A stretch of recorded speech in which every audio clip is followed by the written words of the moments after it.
One of the things we want to drive home today as sort of the marketing takeaway is your blog is a central core piece of your branded media.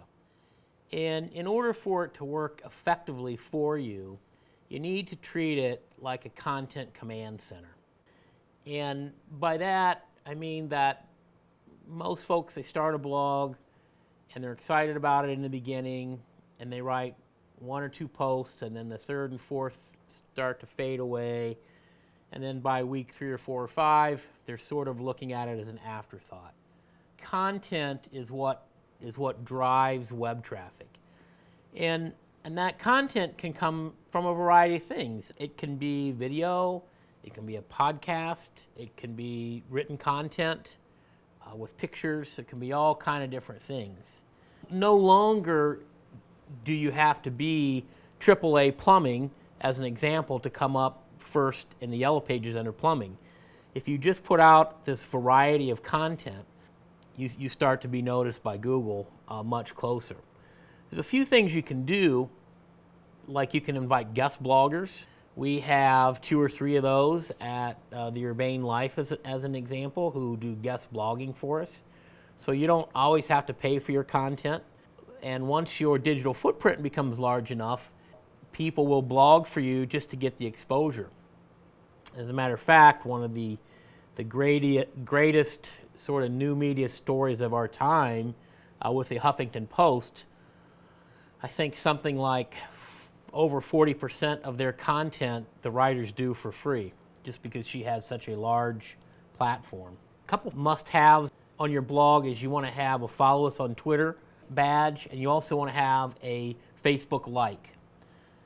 And then you also want to have the toolbar that allows folks to submit the article directly to like StumbleUpon or Reddit. Dig, not so much unless you have a tech blog of some sort. So most apartment communities have lifestyle blogs, so that's more appropriate for things like StumbleUpon and Reddit. And by the way, too, you can have the best content in the world. That doesn't mean anybody's going to read it. Like anything, you have to market that. You have to publish it on Twitter, publish it through your Facebook page. LinkedIn is another great place to publish your stuff that works really well. YouTube videos, they're great ways to market your content. And you can either have those done, professionally, or you can shoot some of them yourself. But you want to identify, organize, and share your content. And you want to make your content shareable. What you really want to do, too, is turn this over to some of your employees, whoever in your company may be passionate about it, and get them to participate. I think something that sometimes stifles companies is they want to put a lot of rules around it. I'm not sure you need a lot of rules. For the most part, our folks on the front line, they know what to do.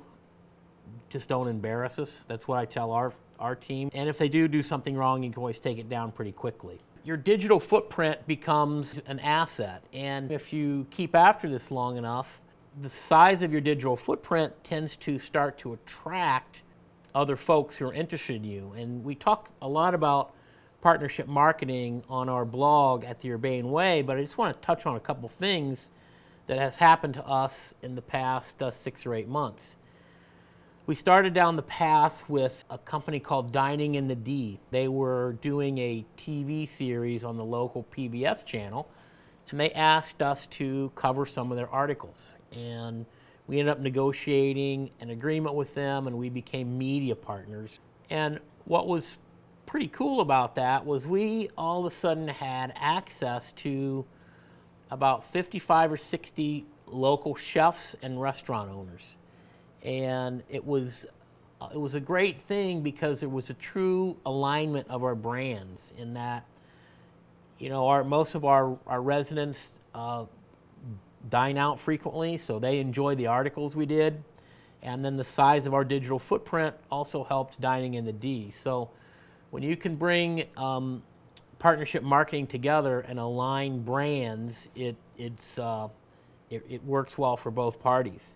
We also just became a media partner with a local festival here in Royal Oak, Arts, Beats, and Eats, and they have about 500,000 people come to that. It's pretty big deal here locally. We're going to write articles about them. We're sponsoring one of the entrances, so we'll be able to get our name out there in sort of traditional banner style over these entrances. And so the point I'm trying to make is, a lot of times people in social media want to say it's not about the numbers, it's about the engagement.